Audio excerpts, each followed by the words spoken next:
Hello বন্ধুরা, আমি সকাল সকাল উঠে মাম্মামকে রেডি করে স্কুলে পাঠিয়ে দিয়েছি। ঘর ঝাড়, ঘর মোছা, বাসন মাজা, ঠাকুরের বাসন মাজা, স্নান করা, কাচাকুচি করা সব হয়ে গেছে।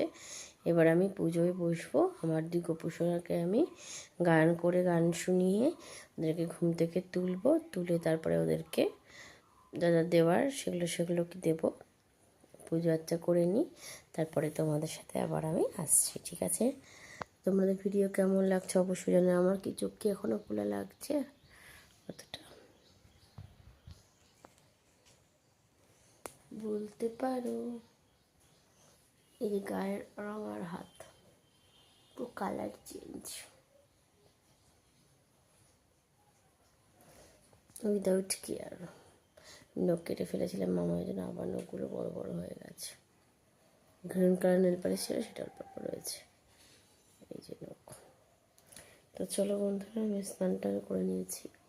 এরপর আমি লক্ষ্মীর মতোই সব ঠাকুরদের পুজো টুজো করে নিই, তারপর তোমাদের সাথে আবার আসবো গল্প করতে, ঠিক আছে? একটু স্যান্ডউইচ বানিয়ে খাবো বা ছাতু গুলে, দেখি কোনটা।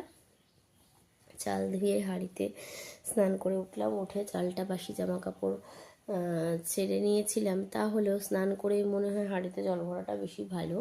তো তাই জন্য আমি স্নান টান করে এখন ঠাকুরের ঘটিতে জল নিয়ে এলাম, আর চাল ধুয়ে হাঁড়িতে, চালটা ভালো করে ধুয়ে হাঁড়িতে জল দিয়ে রেখে দিয়েছি।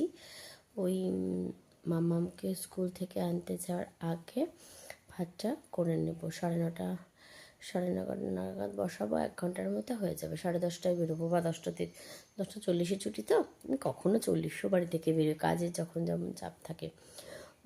3 তারিখ অবধি ওর পরীক্ষা, আগামী দিন থেকে পরীক্ষা শুরু, আগামী দিন থেকে 20 তারিখ থেকে। তো এই জন্য আমি 3 তারিখ অবধি হোম ডেলিভারি রান্না করবো না।